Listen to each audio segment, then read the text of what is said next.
ಈ ಎರಡೂ ಜಿಲ್ಲೆಗೂ ಯಾವುದೇ ಸಚಿವರನ್ನ ಕೊಡ್ದಿರಾ ಅದು ನನಗೆ ಗೊತ್ತಿರೋಂಗೆ ಎರಡೂ ಜಿಲ್ಲೆ ನೋಡಿದ್ರೆ ಒಂದ್ 7-8 ಜನ MLA-ಗಳಿರ್ಬೇಕು. ಇಂತಹ ಒಂದು ಕ್ಷೇತ್ರದಲ್ಲಿ ಎರಡೂ ಜಿಲ್ಲೆಗೂ ಅವಳಿ ಕ್ಷೇತ್ರ ಇದು. ಇಂತಹ ಒಂದು ಕ್ಷೇತ್ರಕ್ಕೆ ಇವರು ಸಚಿವ ಸ್ಥಾನ ಕೊಡದೇ ಇರೋಂಥದ್ದು ಇದು ಮಲತಾಯಿ ಧೋರಣೆ ಅನ್ನೋದು ಸ್ಪಷ್ಟವಾಗಿ ಕಾಣ್ತಿದೆ. ಚಿಕ್ಕಬಳ್ಳಾಪುರದ ಮತ್ತು ಕೋಲಾರದ ಜನ ಮುಂದಿನ ದಿನಗಳಲ್ಲಿ ಈ ರೀತಿಯ ಧೋರಣೆ ತೋರಿದವರಿಗೆ ಬುದ್ಧಿ ಕಲಿಸುವಂತ ಕೆಲಸ ಮಾಡ್ತಾರೆ ಅನ್ನೋದು ನನಗೆ ನಂಬಿಕೆ ಇದೆ ಸರ್. ಮತ್ತು ಚಿಕ್ಕಬಳ್ಳಾಪುರ ಬರಗಾಲ ಅನ್ನೋದು ಪ್ರಾರಂಭ ಆಗಿದೆ.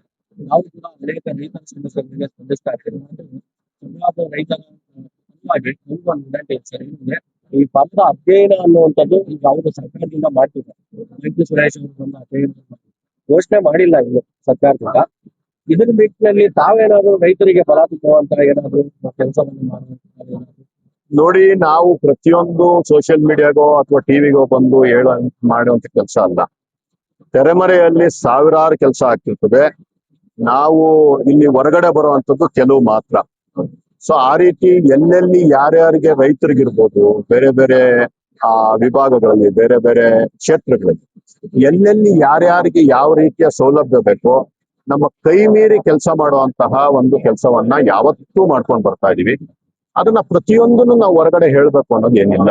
ಆ ರೀತಿಯಾಗಿ ರೈತರ ಪರವಾಗೂ ನಿಂತ್ಕೊಳ್ಳುವಂತ ಕೆಲಸ ಮಾಡ್ತಾ ಇದೀವಿ. ಬರಗಾಲ ಬಂದಿದೆ, ಈಗೆಲ್ಲಾದ್ರೂ ನೀರಿನ ತೊಂದರೆ ಇದ್ರೆ ಟ್ಯಾಂಕರ್ಗಳು ಕೊಡುವಂಥದ್ದು ಎಲ್ಲವನ್ನು ನಾವು ಈಗಾಗಲೇ ಯೋಚನೆ ಮಾಡಿದ್ವಿ. ಎಲ್ಲೆಲ್ಲಿ ಯಾವ ರೀತಿ ಬೇಡಿಕೆ ಇದೆಯೋ ಅಲ್ಲಿ ನಮ್ಮ ಕೈಲಾದಷ್ಟು ಮಟ್ಟಿಗೆ ಸ್ಪಂದಿಸುವಂತ ಕೆಲಸನ ಯಾವತ್ತೂ ಸಂದೀಪ್ ರೆಡ್ಡಿ ಮತ್ತು ಅವರ ಯುವ ಮಿತ್ರರು ಮತ್ತು ಅವರ ಜೊತೆ ಇರುವಂತಹ ಇಡೀ ತಂಡ ಯಾವಾಗ್ಲೂ ಅವ್ರ ಜೊತೆ, ಚಿಕ್ಕಬಳ್ಳಾಪುರದ ಜನತೆ ಜೊತೆ ಇರುತ್ತೆ ಅಂತ ನಾನು ಈ ಮುಖಾಂತರ ಹೇಳಕ್ ಇಷ್ಟ. ಎಸ್ಆಕ್ವಾಟೆಕ್ ಆರ್ಒ ವಾಟರ್ ಪ್ಯೂರಿಫೈರ್ಸ್ ಅಂತ ಹೇಳ್ಬಿಟ್ಟು ಹೋಲ್ಸೇಲ್ ದರದಲ್ಲಿ ಚಿಕ್ಕಬಳ್ಳಾಪುರದಲ್ಲಿ ಪ್ರಪ್ರಥಮ ಬಾರಿಗೆ 5,500ಕ್ಕೆ ವಾಟರ್ ಪ್ಯೂರಿಫೈರ್ ಲಭ್ಯ ಇದೆ.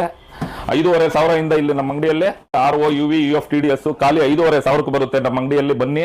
ನಮ್ಮ ಲೊಕೇಶನ್ ಬಂದು S Aquatech Canara bank opposite ಅಲ್ಲಿ ಆಂಬೂರ್ ದಮ್ ಬಿರಿಯಾನಿ ಪಕ್ಕದ ರೋಡ್ ಅಲ್ಲಿ 2ನೇ ಅಂಗಡಿ ಬರುತ್ತೆ.